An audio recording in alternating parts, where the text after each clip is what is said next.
السلام عليكم، كي دايرين؟ لاباس عليكم؟ كنتمنى ان شاء الله كلشي يكون على خير وبخير. ان شاء الله اليوم غنشارك معكم واحد الطويجين اللي كيجي ساهل بزاف وفي نفس الوقت كيجي بنين ومذاق، يعني ما نقول لكمش. ان شاء الله اليوم غادي نبدا معكم. عندنا الخضيره ديالنا، يعني اللي احتاجيتو، اللي كتشهى ولا اللي كيبغي اي واحد الخضره. عندي خيزو، عندي بطاطا، عندي اللوبيا، عندي بطاطا حلوه وفلفله حاره كما كتشوفوا، عندي بصيله مشلضه ومطيشه. عندنا الدجاج بطبيعه الحال، عندنا الزيتون، عندنا الربيع والثومه، وعندنا العطريه، شويه البزار، شويه الخرقوم، شويه سكنجبير وشويه مليحه. وان شاء الله غادي نبداو ندريسيو الطاجين ديالنا. الله، بسم الله. غادي ناخذ واحد البول وغادي نديرو فيه الدجاج اللي غسلناه بطبيعه الحال. غادي نديرو فيه العطريه كامله، غنديرو الربيع والثومه.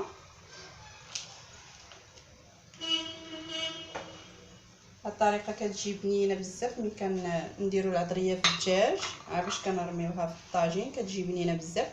نخلطوا مزيان ونرميوه في الطاجين ان شاء الله. دابا ان شاء الله غنوريكم الطاجين كيفاش كنستفوا فيه الخضره، يعني كل طاجين وطاجين وكيفاش كيتستف. من الاحسن نديروا هاد الطريقه هذه، كتجي زوينه مزيانه بزاف كاع. كنحاولوا نديروا مطيشه هي التحتانيه، ما كنسبقوش البصله. جربوها ان شاء الله وردوا عليا. كنستفوا مطيشه مزيان بحال ما هكا، باش كنديروا البصله من الفوق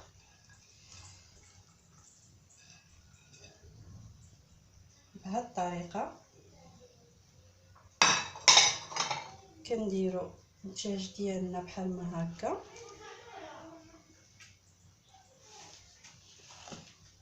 وكنستفوا الخضيره ديالنا كيف ما كتشوفوا، كل واحد وكيفاش كيستف الخضره. كنديروا بحال ما هكا.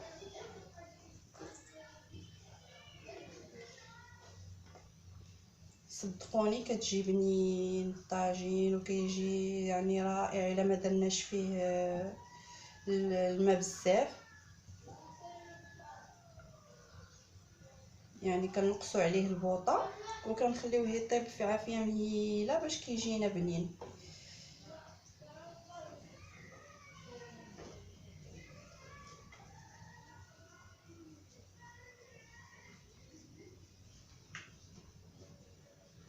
استفوا الخضيره ديالنا. قد ما قللنا الماء في الطاجين كيف ما قلت لكم كيجي بنين. نحاولوا نديروا غير الماء الكافي اللي كيحتاجوا المره الاولى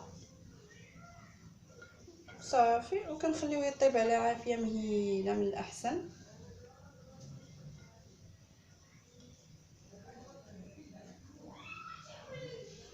كيجي زوين بزاف.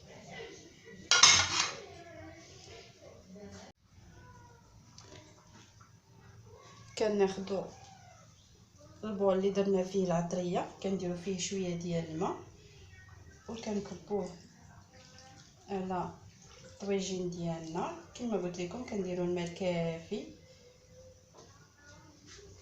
اللي كيطيب فيه الطاجين بطبيعه الحال. كنديروا الزيتون،